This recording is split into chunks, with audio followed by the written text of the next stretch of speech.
But it looks like we have about, let's see, maybe 30 or so in here. So I'm going to go ahead and get started. And if you're just joining us, just know that we are recording, so you can feel free to turn off your video if you so desire.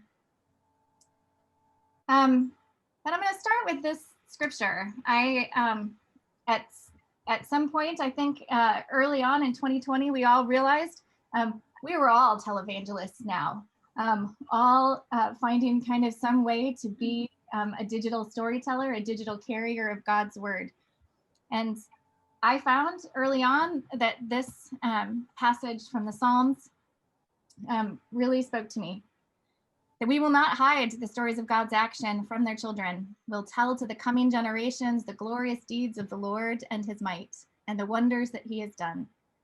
He established a decree in Jacob and appointed a law in Israel, which he commanded our ancestors to teach their children, that the next generation might know them, the children yet unborn, and rise up and tell them to their children, so that they shall set their hope in God and not forget the works of God, but keep his commandments.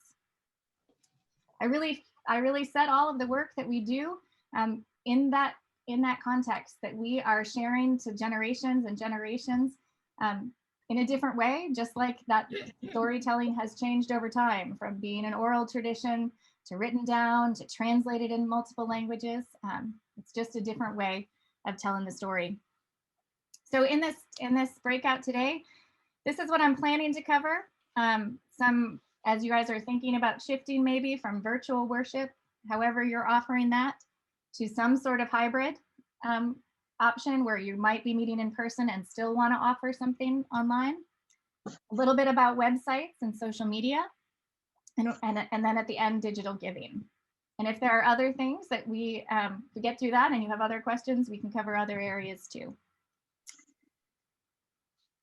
I was really fortunate to go to seminary digitally most of the time. And so had at least a little comfort when we got into the pandemic that I knew this could work. But Julie Lytle was one of those people who reminded us over and over again that the church is not a place to go, but rather a relational way of being in the world that forms and transforms us. And that is really the lesson for congregations in 2020, when we could not be in church. And I don't know if you all realize this, but over the course of this year, over 68% of our churches figured out some way to offer virtual worship. They went, and we did not have, I don't think any congregations at the beginning of the pandemic regularly offering live streamed worship. But 68% of them have figured out some way to do that. Whether it was by Zoom, some of you do Zoom and stream it out to Facebook or YouTube, Facebook Live. Some of you use a streaming service like StreamYard, and some of you pre-record and upload to Facebook or YouTube. And there is no right way to do that. All of those have been working for you all, it seems like, in your context, and all have advantages and disadvantages. I'm just happy that everybody figured out, or almost everybody figured out some way to do that. But now, and we're finding good, amazing things from that experience. Lots of folks have reported they've attracted new people. They've connected with people who've moved away or who sunbird in a different state. Reconnecting with people who are homebound or in care centers. And that, especially if you're meeting by Zoom, it's allowed for some conversations that maybe are deeper and with people that you wouldn't have had them before. Opportunity to hear new voices and have new people lead worship.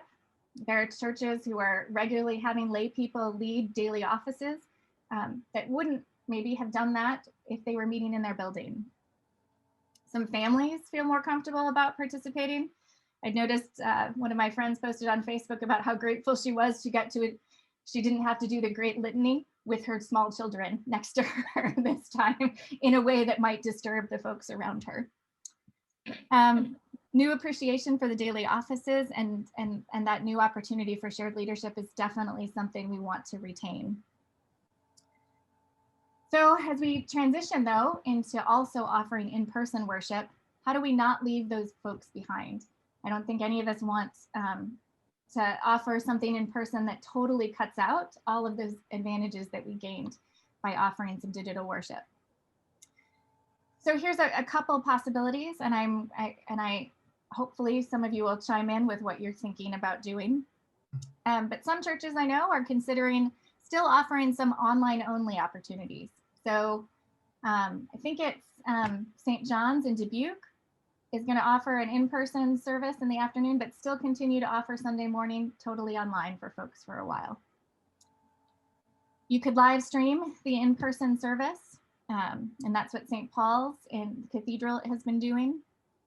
You can still record the service and post it later. You can find some ways to integrate Zoom. You could continue to do stuff on Facebook. That was St. John's in Mason City offering Compline. But you can find some creative ways to also incorporate Zoom in your worship. It's been a long time of Episcopalians debating the worth of having screens in your worship service. This is my son's wedding that has screens at Old Brick, and folks from around the world were able to attend and be in the room with everybody there. Trinity in Iowa City has done that too, so that they could have in-person service and have a screen so that the readers didn't have to be in person. We've already seen in the funeral for Suzanne that we could bring in a preacher from around the world. We could have Archbishop Thabo join us and preach from South Africa. So what are the creative ways that you still can continue to bring in voices that don't have to be with you? Bring in guest preachers from all over. I'd invite anybody to unmute who's already thinking about what they're offering. If you're offering a different option that I just lifted up, I'd love to hear from you, what you're planning.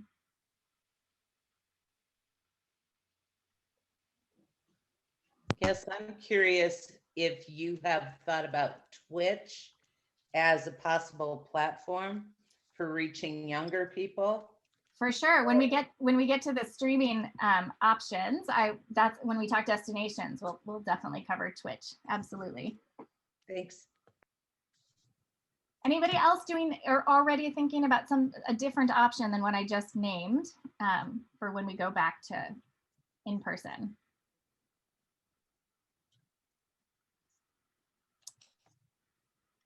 All right.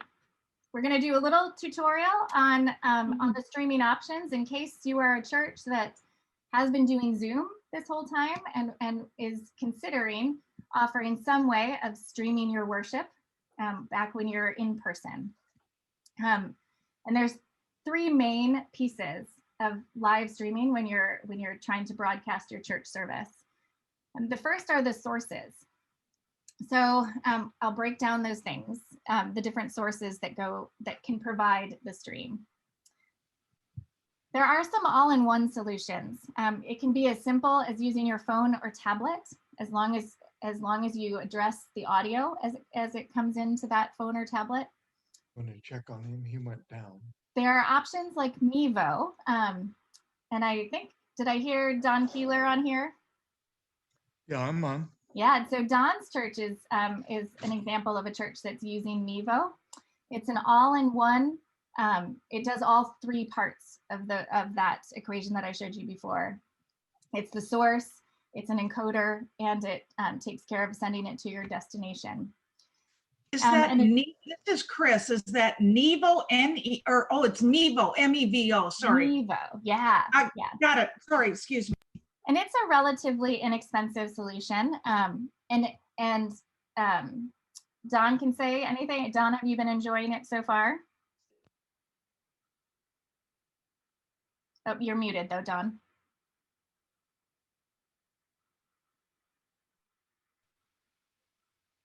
Oh, it might be your headset. It looks like you're unmuted, but we're not hearing you. Hello? Yeah, there you go. Yeah, I'm very, very fortunate that we have a young man, Brad Gipple, who is our technician, who has taken to Mevo very quickly.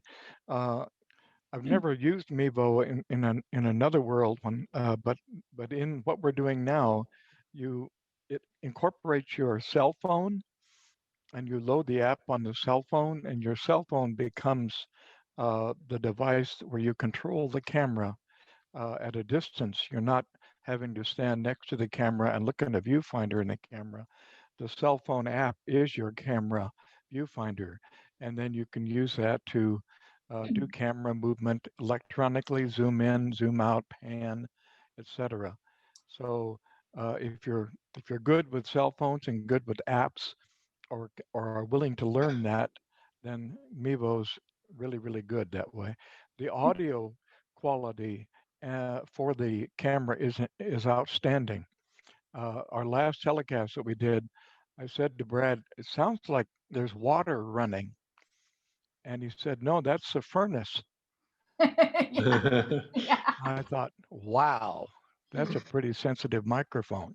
it is. So you I'm can- looking, hello, I'm looking on the apps right now. So is it Mevo 2.0?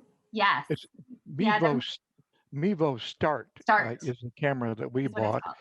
And we bought it from, and I'm not giving an endorsement, but we bought it from B&H, Mhm. B as in boy, the symbol and then H as in hotel. It's a company out of New York that I've used in the past, but you can get them anywhere. But that's what we did. And the good news for folks who might find it too hard to navigate on a phone, anybody who's a little visually challenged or older, that you can do it on an iPad as well. And so you could buy an iPad to go along with it. I think it's easier to operate on an iPad myself.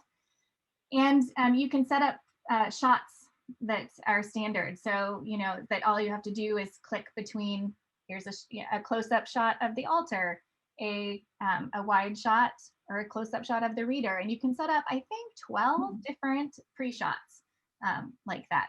And so it just takes somebody running it.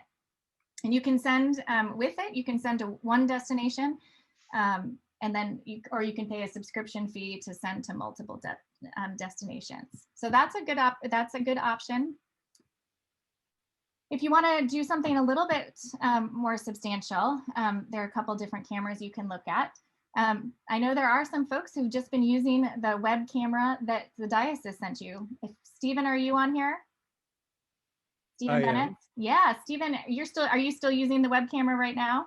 We are, yes. Yeah, I've just got that little webcam on a really cheap tripod that I think I got with some other camera purchase. I put it on the top and it's sitting on a stack of about 5 hymnals to make it the right height. And that's it. So it's pretty bare bones. Yeah, but it does work. It does work, and it has a really decent HD lens, and it's got a great sound capture. So if you're by yourself or in a small church, and you can set it up somewhere that's a little unobtrusive, I know Steve's going to have to move it because it's it wouldn't make for an easy transition for communion right now. That's why I'm here, Meg. I'm here to learn about all those options so we can make that transition. Excellent. Did I understand, Meg? I'm sorry. Did I understand, Meg, that every church in the diocese receives a webcam of some kind? Almost everyone. Every church was offered it. Not every church accepted it. So we do have a handful of churches that declined it about 2 years ago when that was offered to everybody. 2 years ago. This is before COVID, then. Yes. Yeah. Yes. But a big chunk of our churches did accept it, and so most of them have it. And they also received a big screen TV, which you could wheel in and use to include a guest preacher if you wanted to incorporate Zoom into your service. Okay, well, we have a screen. We have a screen in our parish hall. I'm just curious if Trinity Cathedral, if they accepted the webcam, because I don't know about anything like that. I will check for you. All right. Meg, this is Meg. This is Perry from Glenwood. Yeah. The communication device that came with the screen that you recommend you connect to a laptop or something like that instead of using that for Zoom and whatever. Well, especially for streaming. So as Stephen was saying, if you're going to use that web camera, you probably want to send it directly to a laptop to use it as a streaming device. And we'll get to that later, why that's important. All right, thank you.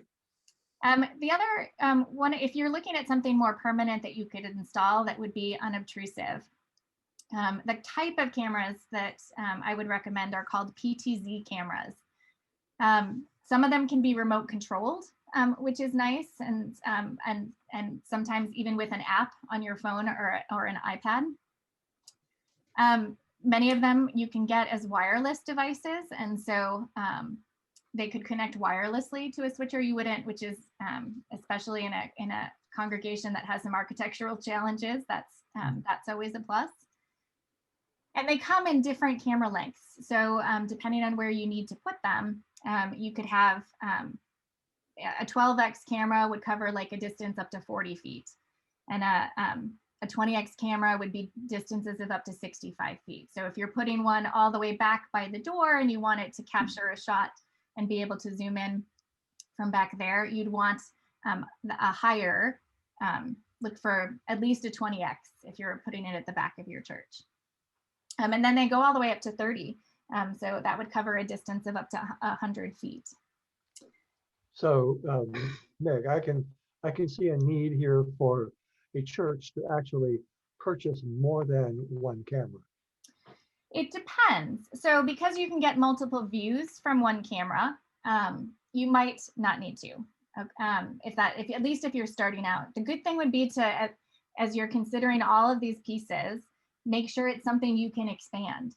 Make sure you can add cameras down the line. Make sure you can continue. And you might, want to add different views later. So if you can use a company to, there are lots of companies that'll do this, and I'll have a list of folks that people in the state have been using that will come in and give you advice about it. And that's one of the important things to ask them. Can I continue to add to this system later? Or am I locked into either the proprietary software that you offer, which could be outdated, or can I swap out different pieces of equipment going forward? So Ptz cameras, if you're going to do something mounted, is definitely what you want to look at.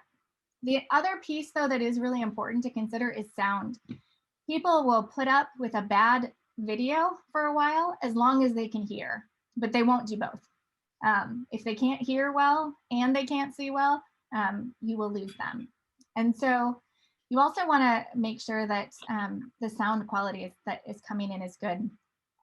And you can do that in two ways. You can either go directly to that live streaming equipment with something like in the top corner there, you can see those Rode Wireless Go mics. Those are directional mics themselves. They don't have a separate lavalier, although you can add a lavalier to it. They are the mics. You could clip it on somewhere and it would go directly like to the Mevo or to your web camera or to your computer that is broadcasting. Ideally, if you're doing something more permanent, you want to be able to tie into the sound system that your church already uses. It does sometimes mean, especially depending on who's operating your sound system, it would be good to get a compressor so that there is a solid and kind of uniform signal coming out of your church into your live stream. While you're in person, it might be okay that some things are whispered and some things are loud. You do want at least guardrails around what's going out over the internet, so it's a pleasant experience for people. And that's what the compressor would do. So if you are going from your soundboard to your live stream, and it's one of those sources that we were talking about, you'd want a compressor there. So after sources, the other source to mention is potentially a laptop that's running some presentation software. So if you want to display like the slides that have the words on things, or have a graphic that is up for your folks on the live stream before you start, you might also want to connect a computer as a source. And that's where the switcher comes in handy.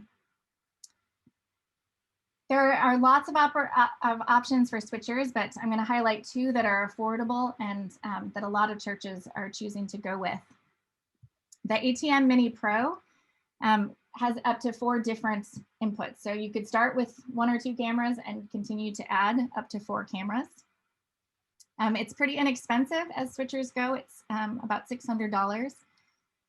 And you can see in the diagram, you could connect 3 different cameras and plus and also connect a monitor so that you can see all of the different views. And it has on it some built-in things to switch between views that make it look really professional, either to slide or to fade, to cut from one to another or to fade to black. And it's a really simple interface and intuitive for people to operate. The other option is Sling Studio, which would allow for even more sources and offers, I think up to 10 can connect. I think you can only really navigate well between maybe 5 or 6. But the Sling Studio is the one that you would connect wirelessly. And so you could add in for a special event, you could add in a phone connected wirelessly. You could add in other ones up, I think to 16 maybe actually can all go in there. And so you definitely want to consider a switcher if you're having more than 1 camera and you want to be able to see on a monitor what's happening. It's also where most of the recording devices, if you want to also separately record something that's happening, that's where you would connect your recorder as well. All right. The next piece is encoders. So the way that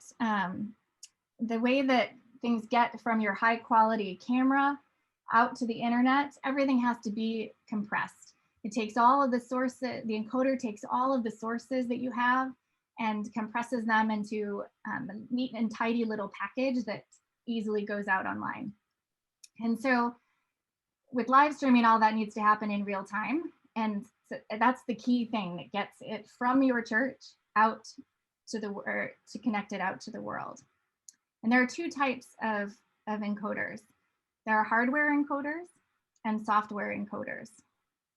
The good news is those some of those switchers now that are pieces of hardware are also encoders. The 2 that I just showed you before, the Sling Studio and the ATM, are actually both.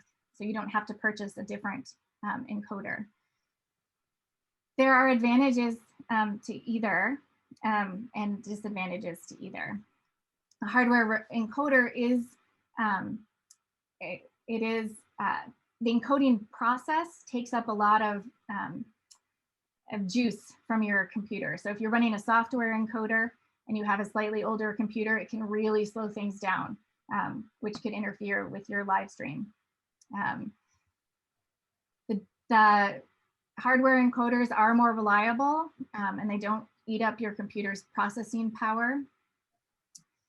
The downside, of course, is it's another piece of gear that you might have to buy, which is why getting something like a switcher that does both makes a lot of sense. Software encoders are cheaper, and it's a program that you download onto your computer. You plug in all your sources to your computer and the encoder gets to work. But they do, like I said, eat up a lot of computing power. And if you're trying to use a computer that you are repurposing for this, it might not have enough processing power to do everything that you need. But still, so if you have a decent computer, a good software encoder can get you a long way. And then the third piece of this is destinations, and we'll also cover internet. Actually, let's do internet first.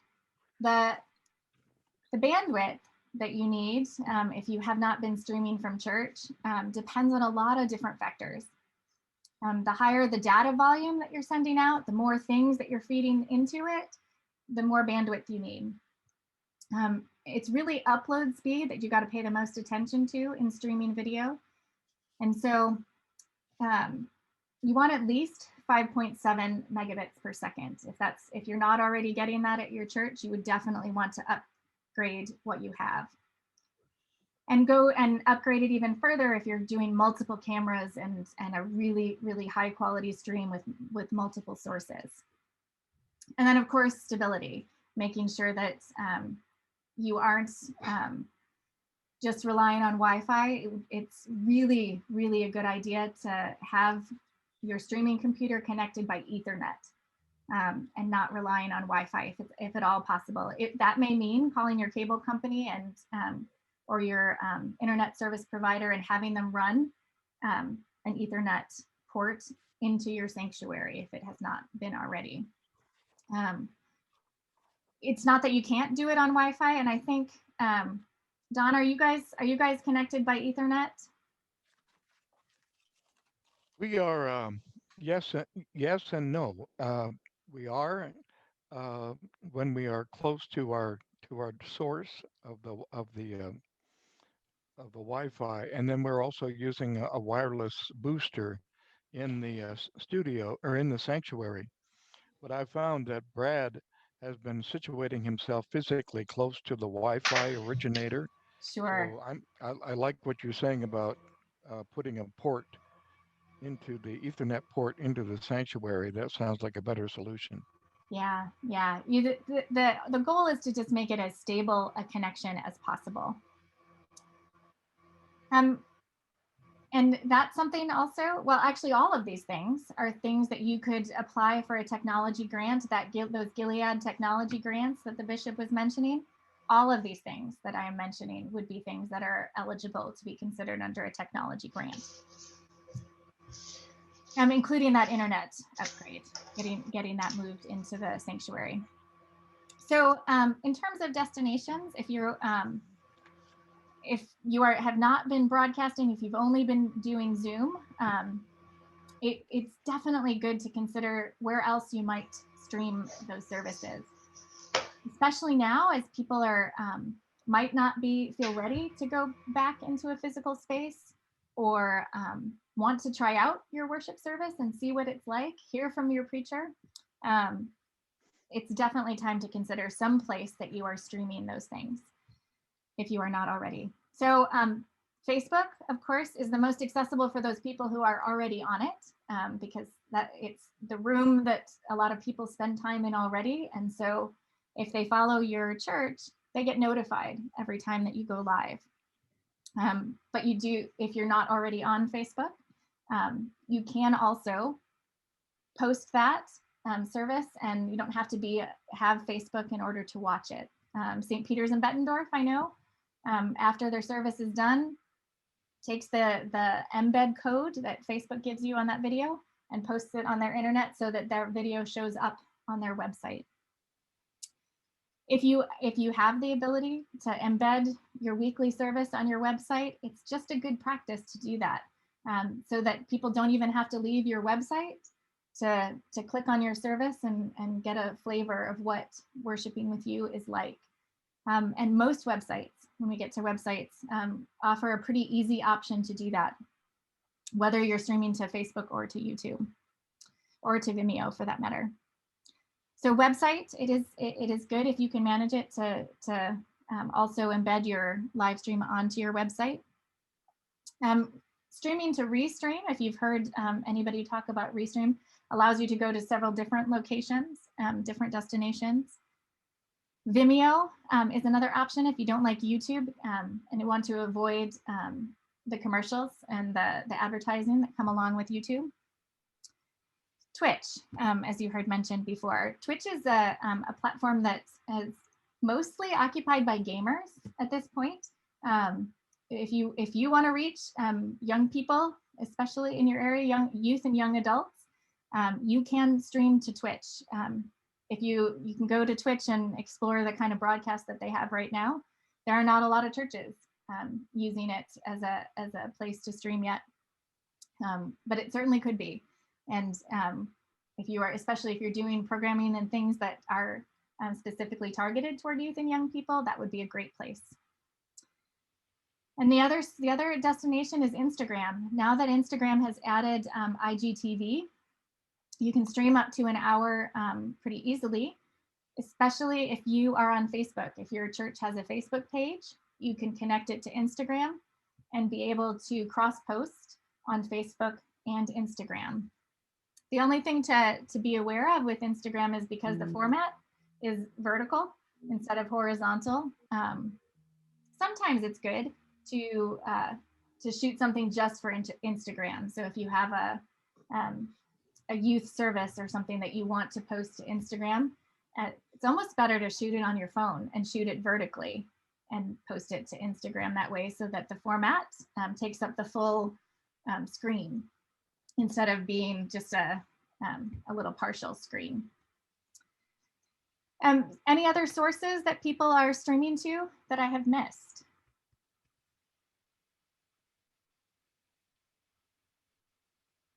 All right. All right, and we talked internet. These are some possible setups in different price ranges. And again, you're going to get this slide, but I wanted to put together some different, give you a glimpse of what some different setups could look like at different price ranges.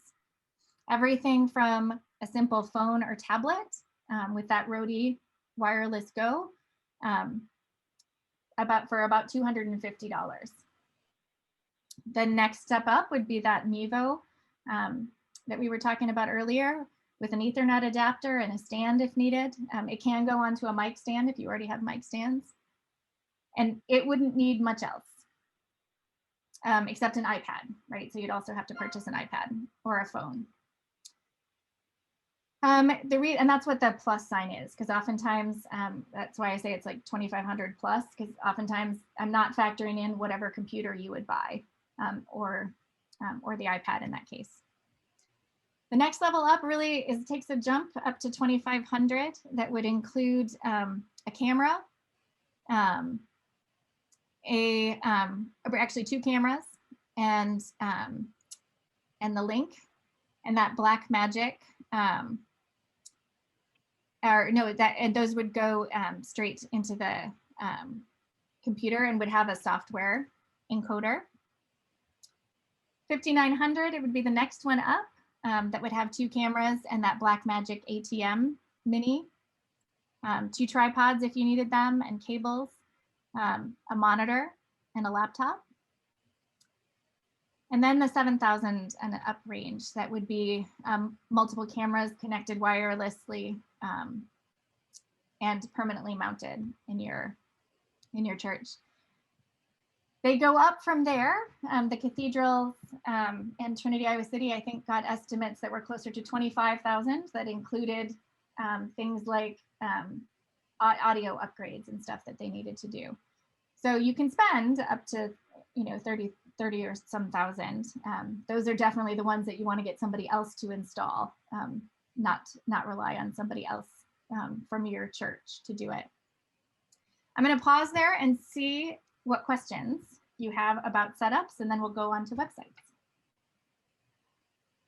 Now, since we already have the Mevo, I'm assuming then that we don't need any of the compressors for the signal. Is that right? Yeah, correct. So that Mevo, that's what I was saying about the Mevo is a one-stop thing. It has all of those components in one device, except for that you need a phone or iPad to connect it and to control the stream. It is an all-contained unit. It's the source and the switcher and the encoder. Because our next step is that. Go ahead, Don. I'm sorry. Our next step is purchasing the laptop, which we're doing, and then the Premiere software, so that we can dump our video and audio, and then edit it and come up with our final product to show on YouTube. Yeah. So that's that $15. You're going to do that $15 a month subscription, right? I guess so. Yeah. So the Mevo was developed with it's live stream, but now it's called Vimeo, I think, now owns them. And so there's a $50 subscription fee for Vimeo Producer, but that also allows you to add in like lower thirds graphics, and you could add your church logo in the corner. So that $15 a month actually gets you quite a number of things. So it's worth it. And that's the other piece. Vimeo? It's through Vimeo Producer. V or Z? V. Victor. Yes. Victor, okay. Yeah, it's worth it. And that's the other piece that you do need to factor in if you're going to do some sort of subscription service, so that you can send it to multiple destinations. Or if you want to add in other graphics, sometimes that takes an additional subscription service. Well, with the Mevo, would you need more than one camera, or just one would take care of it? Well, the nice thing about the Mevo is that it essentially functions from one angle like multiple cameras, because you can set up those different shots, you know, a close shot, a wide shot. It has a really wide screen lens. And so you can divide up that wide screen into, you know, a right hand and a left hand shot and go between them. So it essentially looks like you have multiple cameras, but you can only do it from one location. So, I mean, you're still stuck at that angle. And so if you can't see what you want from that angle, but you can do more than one. But if you want to do more than one Mevo, you have to have a subscription service. You mentioned, Meg, that it was iPad or a phone. I assume you meant iPhone. Is that also compatible with Android, or is it strictly Apple? I don't actually know if it can be controlled by Android. I will look that up for you, Greg.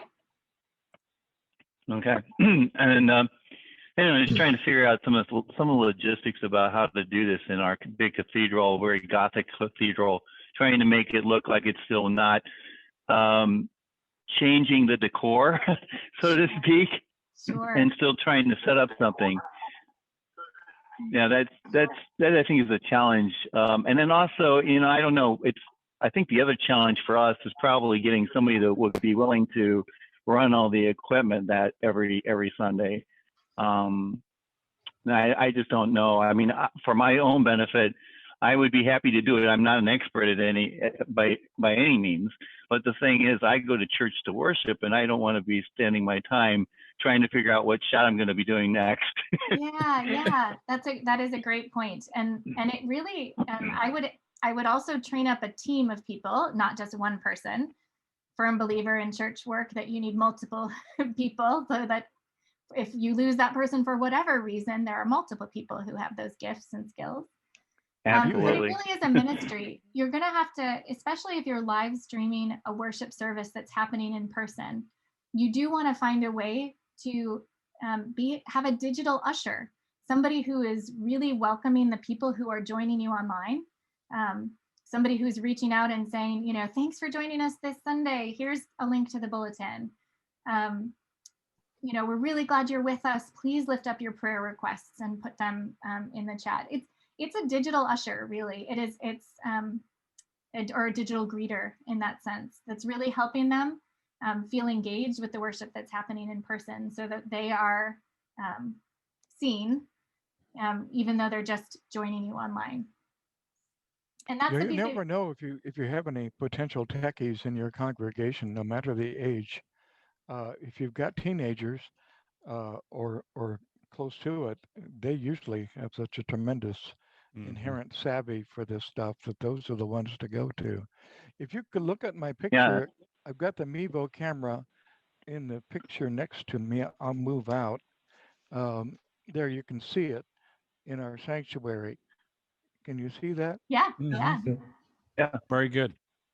It is small. It is very small and unobtrusive. But for something like the cathedral, if your physical plant is large, and you definitely are going to need more than one camera, that's where I would look at installing something like the Ptz cameras. And if that's the environment you're working in, I would put you in touch with the folks at the cathedral in Des Moines, because that's what they just went through, including all of the cabling, and they had the same sort of concerns about not having any interference with the architecture there.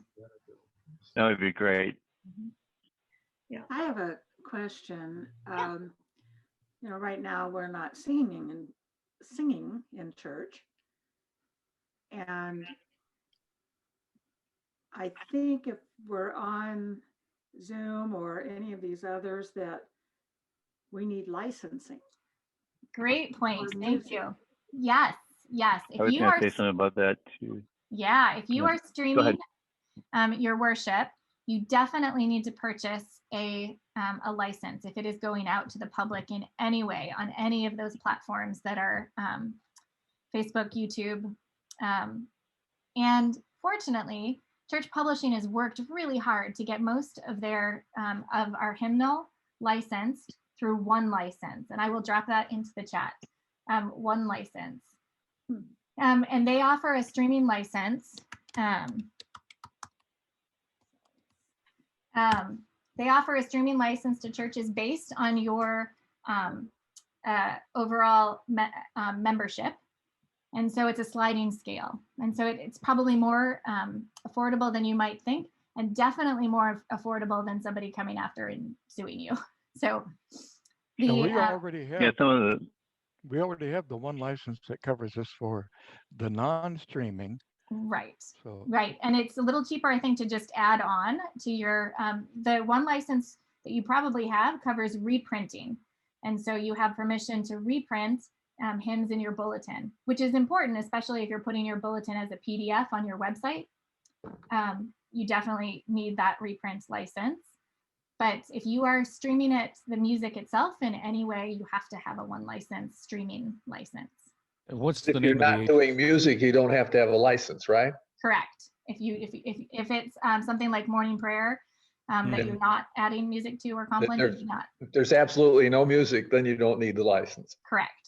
The other thing is copywriting of some of the music as well. That's a big issue. I think on YouTube, they can even just stop your stream if you don't have copyright rights to whatever you're doing or performing. Yeah, it's really important that you don't play something that is entirely owned by somebody else. So a piece of music that somebody else has performed or performed and written, you do not have permission unless you get it from that, both the person who performed it and the person who wrote it.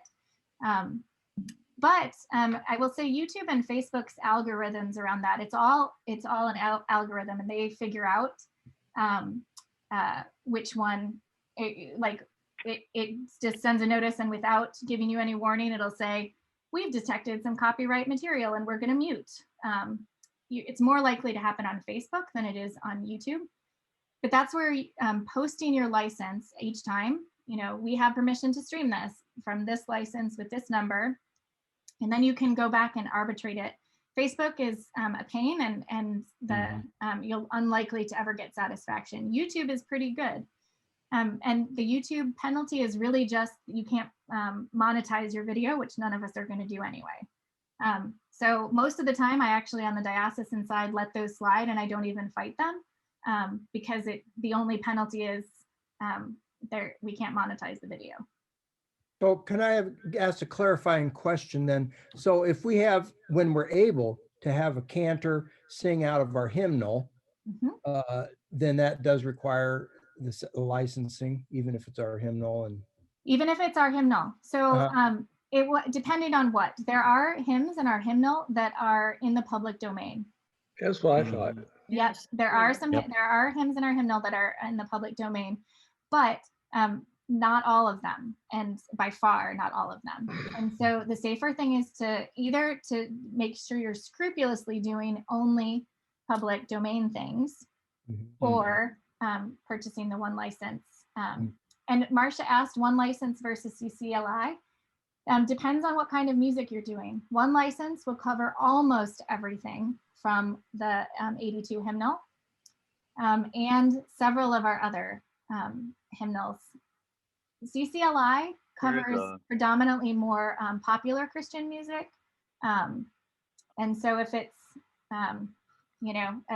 some of the camp songs you might find under CCLI. But it's a huge, one license covers a much larger service music category, hymns and things. Meg, so if have you you only read do one license. Meg, have you read anything about BMI licensing? No. So the reason why I ask is if we planned to use ours for educational purposes, that would make a big difference. If we were using it as part of a teaching component for music. You're not an educational institution as a church, though. Could the diocese be the institution?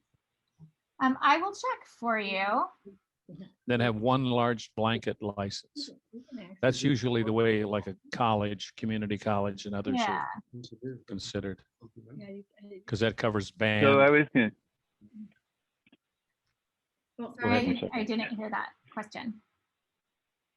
So what you're saying, basically, you have all this equipment, but you really need a third person out in the congregation or somewhere to operate all this stuff while the priest and the deacon and the lay reader and so forth do their thing. Absolutely. Yes. Absolutely. And it could be the person who's operating your soundboard if you have a soundboard operator already. Mm-hmm. When you have a church of 12 to 15 people, that becomes problematic. Yes. Yeah. Excuse me, Lyle. Yeah. I've seen a solution to that, and that is what Don mentioned, students. I don't have any. Well, I know that, you might find some that would love to do it. And I've seen that in a couple of different churches. Yeah. The back benches are filled with these teenagers that they're really getting off on it. And I know a counselor librarian in a high school who recruited teachers or students out of the classrooms to come do that for the high school. That's an idea. Keith, you might want to take a note of that for the vestry anyway, but I'm thinking possibly, maybe some of the area colleges or something that might be we could tap on some of those resources. They don't go to our cathedral. Most of our people are fairly older. I would have to say. So that's a difficult thing about that. I was going to also throw out to you the CPDL website, Choral Public Domain Library, that is. So in there, you're going to see a lot of older type choral music because it's not copyrighted anymore, or at all, or ever was. So I mean, that's another really good resource for music. Absolutely. Good idea. When you're looking for those students where you may need to figure budgeting $25 to cover their expenses or pizza or whatever, that will help. Right. For the service. Yes, that will motivate. So by the way, there's a great source in the diocese that will come to speak at your church. Julianne's spouse, Ben. I've seen him do that at a church, and he's very creative and he's very resourceful and mindful of that. And that's around music, you mean? And and how to do all of that with students and a slight scholarship, a small scholarship. That drives even piano players and organ players. Yep. Would you, David, would you be able to provide that to Meg and have that so it could be sent out to all of us? Sure. That person's name and everything, or information. Oh yeah, Ben. Thank you. He's great. Sure, I can include that too. Okay. Another name that you might consider, as I listen to the various questions that are being asked, is Rick Stearns at the Cathedral, St. Paul. He went through a lot of these same questions that you're asking. Yeah, they'll probably even be willing to share the proposals that they received, so you could see the different setups that they looked at before they made their decision. So yeah, I will include the cathedral contact too. Meg, we move on. Go ahead. I'm sorry. I was just going to try to ask which of the options, I'm assuming it's Mevo, is the lowest people intensive? I mean, what if you don't have a wealth of technological experienced? skill in your group? Mevo, definitely, yes. And especially for the space that you're talking about at New Song, Mevo would be a perfect option for you all. And it can be mounted too. It does not have to go on a mic stand. You could mount it someplace that could be controlled. But yeah, your space is ideal for it. Okay, thanks. Yeah, and if they can operate an iPad, they can operate this. Meg, I have 2 questions. Yeah. If you're using Zoom, and just broadcasting as live, I guess you might say, do you still need the copyright protection? I'm not the chancellor, so let's preface it by that, in that you're still sending it out over right. But it is a closed environment, right? It is a room, if you will, that you are sharing it in, as if you were sharing it in your church right now. So where it really comes into play is any place that the public could have access to it. Okay. So, and one of the things I'd encourage you to do, even if you are Zooming, is at least from time to time, stream your Zoom to Facebook or YouTube so that people who are not already in your community could see what worship with you is like, and have some idea on how to join. That's the piece that's probably been the hardest in this pandemic, is how do you incorporate new people beyond just, if they can't see what you're doing on Zoom, it's a little hard to step into a Zoom room where you don't know anybody, especially if you're a small church. So you might be stepping in with 6 people. So if you need an example of that, St. Paul's in Grinnell does a great job of streaming their Zoom of their worship out on Facebook, and then they turn it off when it gets to coffee hour and there might be some more in-depth sharing, so that there's not private details and conversations that are broadcast, but anybody could at least get a flavor of what worshiping with them is like and participate online. Then with Zoom, I know how you put people in and out of rooms and change, but would you ever need more than 1 camera? So you can, with all of those cameras that I was showing you, once they go through the encoder, all of them that I showed you could operate as the web camera and feed into Zoom, so that you could do the switching of cameras, just like you kind of do the switching within Zoom if you have multiple cameras, so that you could continue to broadcast your whatever you're doing in the church with those cameras into a Zoom room with folks. The key would be, how are those folks also being seen by the people who are in the room? So you would want a monitor or a TV or something so that people who are in the congregation could still see the people who were gathered online. Okay. But that's totally possible. Meg. Yeah. One of the greatest things I saw was when you introduced us to, is it called StreamYard? StreamYard, yeah. Did you talk about that yet in this session? No, and StreamYard is another way that you could do, especially if you're bringing in folks from different places around the state or the world for that matter. StreamYard is a subscription service of anywhere from $15 to $20 a month that allows you to go to multiple destinations and bring in cameras from other places. So if you are, anytime that you've seen us do worship from the diocese, almost all the time we're using StreamYard. So it allows us to put our slug up on the top, our logo, the responses that pop up on the bottom of the screen. And so that's especially if you're coming from different locations, all to participate in one streamed service, that's a good option. If you are just coming from your congregation out to the world, you don't need something like StreamYard. It was amazing. Really, yeah, it's a virtual television studio, really, that lets you bring in cameras from all different locations. And 1 camera. I mean, all you used was that in our location, it was just one handheld camera. Right. but each on their individual cameras. You wouldn't want to use it at something like to control multiple cameras in the same destination. So if you have multiple cameras in your church, you wouldn't want to use StreamYard to switch between them necessarily, because that would take a lot of bandwidth. It is both, all of those cameras would be sending their information and receiving information all the time. So you'd have to have a pretty big bandwidth to use that to control things from one location. It's really meant for interviews or remote participation, all brought in together in something that looks better than Zoom to send out to the world. Does that make sense? I'm sorry, interrupted. We actually are using 2 cameras with StreamYard in our sanctuary in Muscatine. Oh, how's it working? All right.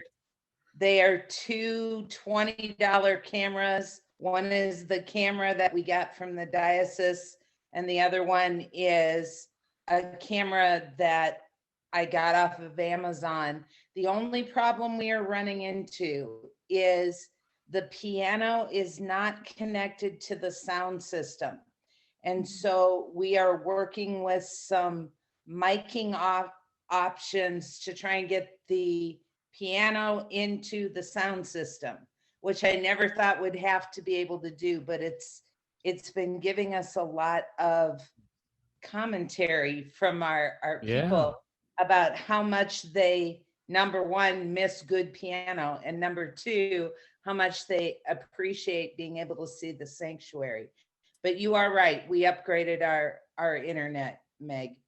Yeah, if your internet is strong enough, that could be a really easy solution, because it is really user friendly, and it allows you to check out Trinity Muscatine stream some Sunday, because you can see the banners that pop up, and so it is really easy to use, but again, it does take one person to run it at least. And it's nice because you can virtually host from that same platform, so you can send a message out and see all of the other piece that I really love of it is you can bring in people's comments into the stream itself, no matter where they're watching. So if they're watching on Facebook or YouTube, I can bring either of those comments onto the screen, and people feel like it is all one community gathered. So, Meg, can I ask a question? Of course. For smaller congregations, do you have any statistics that actually show that any of these people have been brought in by trying to appeal to them? So no statistics. I'll let Steve Bennett, if he's still on here, tell his story that he just shared last week. Are you still here, Steve? Yeah, I am. What story am I sharing, Meg? Someone who had joined you virtually and then showed up at your door. Oh, okay. Yeah. So I guess, first of all, I would, I'd actually back up a little bit, and I would say, ask the question, what is our intent with streaming and being broadcast? Because I'm not sure that the intent is solely to get members in the building. I think that can be part of it, but it's also about spreading the message, right? And being out in public and those kinds of things. So I think we do need to enter into this with an understanding of what it is we're doing in a very broad way. But however, in a specific sense, we host a Compline service live on Facebook 5 days a week from my kitchen. So it's really high tech. It's me and a laptop. And then we do our Sunday services live stream from the sanctuary. But at any rate, we have I have a couple that has been joining us for Compline for about 7 months, probably almost every single day, very, very regularly. I had never met them. I had no idea who they were. They live in another town, but somehow they found us through this thing. And so at any rate, 7 months later, 8 months later, at Ash Wednesday, we did a drive-by imposition of ashes after our virtual Ash Wednesday service. And the very first car that pulled up was this couple that has been joining us online for 7 months. And I had never met them. I didn't know what they look like. But in the meantime, they had actually already stopped by our parish, picked up a Book of Common Prayer that we left them, that they picked up after we were closed. They had made a contribution to our church financially, and they had donated to our coat rack ministry. So they'd already been involved before I ever even met them physically. But then they did actually show up. And so it was pretty fun day, actually. It was exciting. Can I ask another question? Sure. Of what kind of a service, do you have a full-time minister, and what kind of a service do you broadcast that, well, I'll just put it this way, that's better than the Washington National Cathedral? Or, I mean, it's like when you have a small congregation, the competition is out there. I guess that's my question, is what's going to make yours the one that they pick? Local. It's your community. It's local. Yep. It's relationship building. Yep. Yep. You know, it's when we talk to the camera, I'm talking to you. I'm welcoming you to our worship, and not just no one. Yeah. I might add one takeoff on this, kind of a segue, is that local, I couldn't agree more, David, and you would be the one that would know that very clearly. My point being is one of the things we're doing at St. Albans in Spirit Lake is to have a virtual coffee hour. Yes. And so we're reaching people all over with kind of personal sharing stories, recipes, information, and so on. And we find an interest in that venue. Good point. You all answered it as well as I would have, for sure. But the piece that I think they were also getting at, Cindy, is that it's worship is never, or should not be, just a performance, right? And so the highest, I mean, as Episcopalians, we take worship really seriously, and that's been probably the hardest part. And having embodied worship was adapting to a way of doing it that felt imperfect, probably more often than not. But that, so you shouldn't ever feel like you're trying to compete with any other church. Nope. The most important thing is to authentically be who you are, and to welcome folks into a community of people that where they feel seen and heard. And that's why when we go back into in-person worship, that's why I'm encouraging you to think about that kind of digital hospitality, because it isn't just about sitting at home and watching worship happen elsewhere. It's about inviting people into that local community that cares for each other, that shares with each other, that ministers together. And yeah, we can't all be the National Cathedral, and we shouldn't want to be. We should be who we are and where we've been planted. Well, and that's what I consider to be our secret weapon, is that when we go out and we do all these things in the community, and people see what we're doing, they come because they're like, what makes you this way?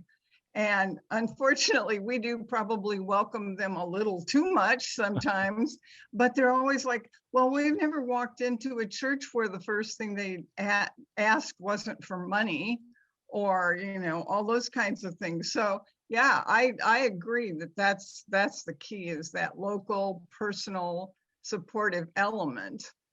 And we do have a Facebook page, and we get calls and things that we use the Facebook page to respond to requests for assistance. And we do get those on the Facebook page. But one of the things, and of course right now, one of the things is the fact that that we're not open yet. And then when we are, it's kind of hard to advertise when you don't know what you're advertising. Like if they're not going to get the same thing every week, and they get excited the first week and they're disappointed the second week, how do you make it consistent? That is a lovely segue into talking about websites and social media. Because for at least the last 10 years or so, right, everybody who comes to your church for the first time will most likely have Googled it. And so Sure. hopefully you have some sort of website. And if you don't, the asset map exists for that purpose that the Episcopal Church has established. Well, I bet so that- Dr. Shively would tell us that when you do your coffee talk, I'll bet there is a prayer or two when you do that. And that reminded me of that when Steve was talking about Compline. It's quick. It's in the common prayer book. Anybody can get a prayer book and participate in, all of our prayers. Yeah. And I think this is, to me, it's better than QAnon. I mean, if people are, Well, that's a low picking bar. up on that thing, they'll certainly pick up on, the word in our church and Christ. All right, so let me switch real quick to websites and social media, because I'm also aware we got 15 minutes left and some more ground to cover. So that the website and social media these days definitely is your front door, especially if you're not worshiping in person. If you don't have any way for them to know what's happening, you might as well not exist. I think it was Scott Gunn or I can't remember if it was Scott or who's his partner in Lent Madness. Somebody help me. Tim.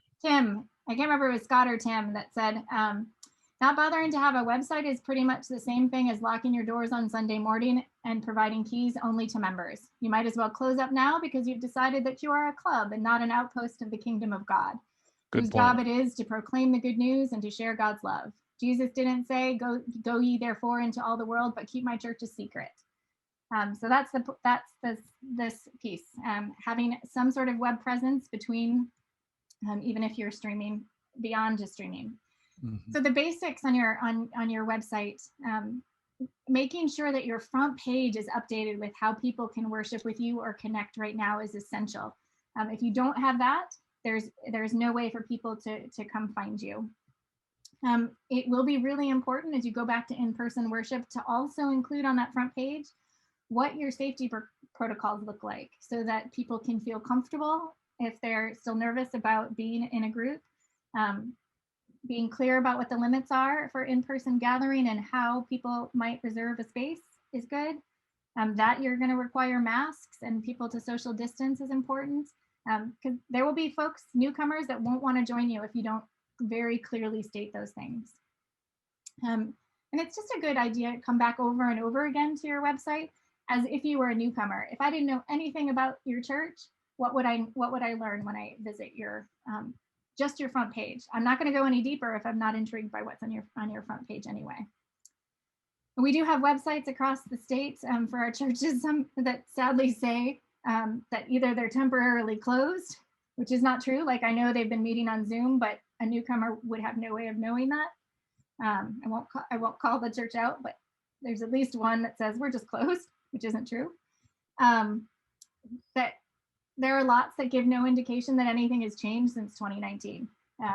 That there's any sort of safety protocols in mind, or that they're not meeting in person. So at the very basic level, make sure that you're clear on the front page about what's happening.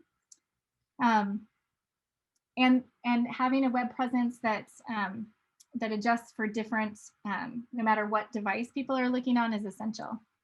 I'm highlighting St. John's, Mason City, because they just recently did a total website renovation, and I think it was one of your 20-something-year-old vestry members, right? That's correct. Yes. Who took it on and pretty quickly turned it over to a really mobile-friendly site too.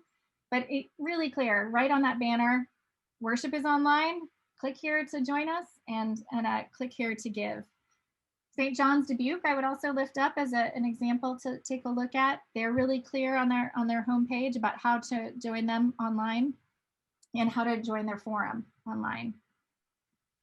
And websites these days do not have to be complicated or expensive anymore. And one of the things that I do in my communications role is help churches who may not have somebody on site who's able to set that up. I'm available anytime to help consult and help even get your church website set up if you don't have one. And they're really pretty inexpensive and important to budget for. The one, yours is Wix, right, Stephen? Yours is a Wix. No, we're Weebly. Weebly. they're monthly plans, and some of them include, you can tie in your domain to that so that you only have one thing to renew every year. But cost is not a factor anymore. And the interfaces with all of those, especially Squarespace, Wix, and Weebly, are so easy to and intuitive to you don't have to know how to code. You just need to be able to drag and drop things anymore. So it is not prohibitive. The asset map is free, and that's what the Episcopal Church has switched to from the Find a Church feature. So right now, if somebody Googles, an Episcopal church near me, asset map is probably likely the first thing that will come up, the link to the episcopalchurch.org asset map. So it is important that you update your information there with the current link and whatever is happening with your services right now. Because especially if you don't have a website, that's the only way people would know how to join you in this time. But I'm happy to help anybody set up any of those if you don't already have a website, or if you want somebody to take a look at your website as a newcomer, as an outsider, and give you some tips. I'm happy to do that. And then the last piece I want to cover, and then we'll open it up for some more questions, is online giving. We have to make it easy for people to give us money in this day and age. If you don't have online donations set up already, and you're just relying on folks to fill out pledge cards in this day and age, I can tell you right now, you'll never get a pledge from my kid who does not own a checkbook, doesn't carry cash. Online giving, he gives, but if it's not something he can give to you online, it doesn't happen. So if there are folks who shy away from it, thinking that are nervous about the fees that you pay for online giving, because there is a fee, just like with credit card transactions, there's a fee. I cannot state strongly enough that the amount of money that you will receive, more than you had been receiving, will offset those things. You can ask donors to pay that cost as well, but you will open yourself up to people giving, and I think you'll be surprised by how many people take you up on it. The other objection I often hear is that nobody in my church really uses the internet, or they're not online, so they're not going to give that way. I think 2020 has taught us more people are online than sometimes we think. And if you run a food pantry or a clothing, or like the ministry Stephen was talking about, if you don't have online giving, there's no way for your neighbors to contribute to that if they're not members. They're unlikely to seek out your address and write you a check. But if you have an easy link and you're talking about all the good that you are doing in your community, and you have an easy link for people to donate, people will donate. Meg, I don't want to just cut you off here. And we are not an expert. We're trying to figure this out as we go. But I do want to throw in a really quick testimonial for the online giving. We had talked about it for years. We're like, oh, we should do this. Maybe, I don't know. So we finally did. And we are actually receiving contributions from people who have never been in our building before, but join us online. I have a person who I would consider a parishioner now, who joins us every week in Ohio and tithes every single week to us. And we would never have gotten that. But in addition, I can't stress enough to how you have to make it easy. So just a tip here, like when we were on Facebook, when it comes to the offertory, I mean, I'm like, write your check out, whatever, send us, do your thing. And then our tech person, who is my wife, literally puts the giving link in the comment section so people can just click on it and do that. And as soon as we did that, our giving went up, like immediately, just because it was easier. And people can set up recurring gifts, and I'll ask them, hey, if you haven't changed your recurring gift in a while, maybe you tick it up a little bit, and they do. So I just offer that. You're just going to take a time to actually for you maybe to see something, but do not be discouraged. Give it a shot. And if no one gives, it doesn't cost you anything. So don't worry about it. Yeah, that's true. And that's the importance of the digital usher, right? Your wife is acting like she's passing the plate. For all of the folks that are joining you online. That's why not just streaming out, but paying attention to the folks that are joining you in that different way is essential. I have another parishioner who does a digital usher from home. So she goes through and likes people's comments or says hello, good morning, you know, and all that stuff. And so that's her job during our services, is to act as the digital usher. That's awesome. And they feel seen, right? Somebody noticed that I was there and said hi to me. Yeah. Other questions? I realized that was a whole lot. That's why I recorded it too. Hopefully you can go back and review things, and I will also share the notes. But I do want to make sure I address anybody's questions that still that has questions. Yes, Yeah, please. Go ahead. Go ahead, David. Oh, I was eager to ask Stephen if he gets a lot of those out of town viewers that ask him about Meredith Wilson. Never. However, I do want to throw one thing. You're from Meredith Wilson's town. No, nobody knows that anymore. But I will say this.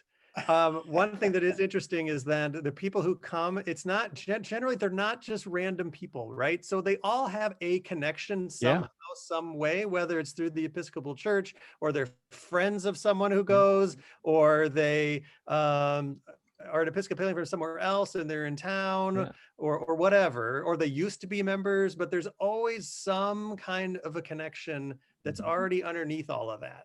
Yep. And it is an easy way for people to check us out without walking in our door. And even if we were doing that, but I mean, because that's horrifying. I mean, for someone to just walk in off the street having no idea what they're going to find is really scary. And so I'm hoping that this is a way for people to check us out in a very, very safe way, and then see what's going on in the Episcopal Church. Are there any confidentiality issues in relation to online giving?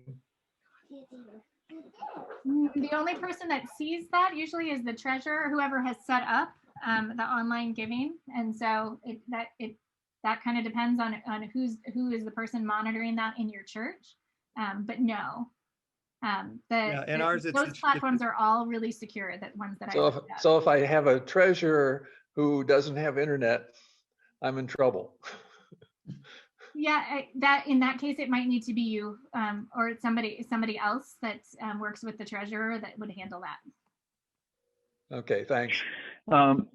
Meg, I'm just curious about websites. I have no experience in that whatsoever. I certainly can't write in HTML, and I don't know. I don't know anything about adding elements or anything to the website. Do these companies that you mentioned, do they kind of make it easy for you? Is that? Absolutely. Most of them operate in sort of like you drop different blocks onto the page and move them around. So like a text block here, or a headline, or a video, or a photograph. It's very, especially if you're a person who operates more visually. It's a very intuitive, most of them are really very intuitive systems. WordPress a little less so, but the other ones are definitely very, you don't need to know anything about code. You can customize things with code, but you don't need to. They're built, all of their templates are built to be responsive on multiple different devices and look good. If you start with one of their templates and then just adapt it to your particular circumstance, it's super easy. Weebly is pretty easy, and it's free if you're willing to leave Weebly in the name of your church's name. Thanks for mentioning that, Lyle. So yeah, same with Wix and Weebly. If you can set up kind of starter sites and not pay for it yet, you have to say stluke.weebly.com. Right. It does make your URL a little bit longer, but yeah. And maybe you don't have quite all the features, but it's close. Yeah. Well, wait, Meg, another question on online giving. Does the online giving process allow the church to track the donor? Yes. What about making a year-end report for donations? Is that yeah, and you can set up different funds if you choose to do it that way, so that if there's a special event that you want to donate to, and then you can print out reports for each of those different offerings. So you have an offering just for Inzara or something that you've taken up, you could separate out easily in the reporting those different categories. Thanks. Yeah. You can even set it up to like, yeah, literally like you can pick like donate to my discretionary fund. You can donate to the general fund, donate to the hygiene pantry. It's all there. So you can actually earmark where donations go through the application. Yep. Which one do you use? We use Tithely, but all Okay. of them, there's a number of them. I'm not Yeah. going to endorse one in particular. There's a number of them, and everyone who uses the whatever one they pick is generally really happy from the people that I've talked to. Would The you diocese has- recommend having more than one? We have Tithely right now, but do you think we need PayPal, or you think So- one is enough? The diocese has two at the moment. We use Tidely for all of our Gilead donations because we really wanted to be able to set up one place to donate that had multiple funds so that folks could designate, you know, I want a portion of my thing to go to St. John's Mason City or St. Paul's Cathedral. And so Tidely actually worked better for that kind of grant, receiving those kind of grant funds. We use PayPal now for most of the things on our diocese because it allows us to make really a whole separate link for, well, we just did Lizzie's ordination, for example. So we have an ordination link that we can just send that out separately, and people don't see the other options that they can donate to. So we could create specific, for BCI, for Beloved Community Initiative, I can have a separate link that folks who would have no idea what the rest of the diocese does can just donate to BCI. And so like for the food pantry, I don't know if you have, are you able to do that with Tidely, Stephen, make it just so that, or is it always a drop-down menu? Sure, I don't manage it, but I think that it, I think it's actually just a drop down. If I had to guess, I don't know. Yeah. There Anyway, is a drop-down menu, so you can sub-designate. Yeah. These are great questions. Anything else? What else?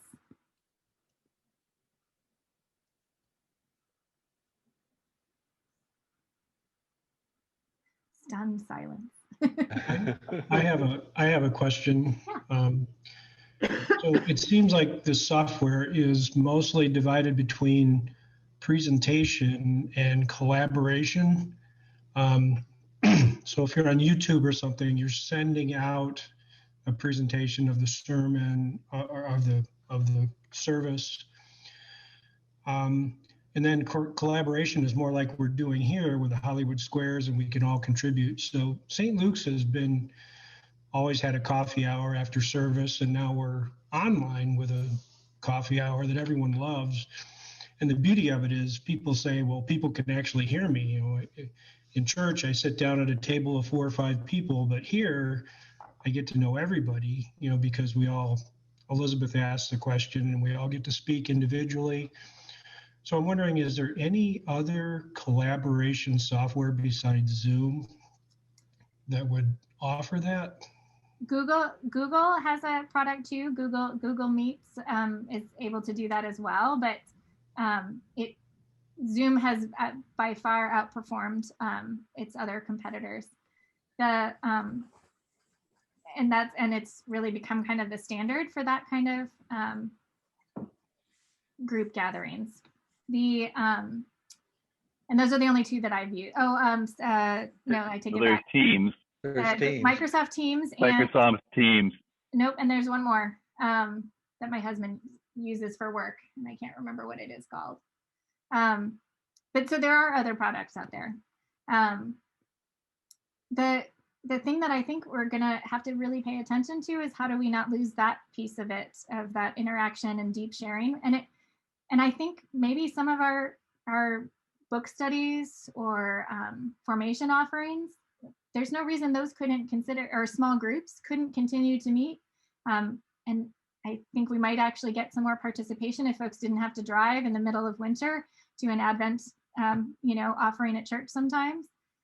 So it would be good going forward to be intentional about making sure we still offer ways for folks to come from home. The other thing I've heard as an appreciation is that it's more intimate, right? You are in with your whole life in whatever mess that is, whether dogs or cats or kids or husbands or whatever are in there. Chris knows that. Chris's dog is a regular participant in her worship these days, right? And there's something really beautiful about that, about all of us being church, where we are planted in the mess. You know, we are careful to show up sometimes in our Sunday best when we go to church in the building. And there's something that's been really beautiful about everybody being church in the mess of their lives. So I hope we don't lose that piece. If you've been to a funeral on Zoom, right? That's another place where we're just not used to that kind of intimacy at a funeral, because you're usually staring at the back of everybody's head during a funeral. But the memorial services that I've been a part of have been just really beautiful times. You're looking into the faces of everybody. And so it's one of the things I'd also pay attention to when you're setting up streaming in your church. We've gotten really used to seeing this view of people, seeing up close, being able to read body language to some extent and to read facial expressions. And if you're only showing one camera angle from the back of the church, and I can't even make out the face of the preacher when they're preaching, you're going to lose something that I think we've all come to appreciate in this time. So think about that piece too as you're looking at streaming setups. And Mevo, one of the things, if that's the route that you go, like making sure you set up one of those presets zoomed in nicely on the folks that are reading or preaching, so that you don't lose that.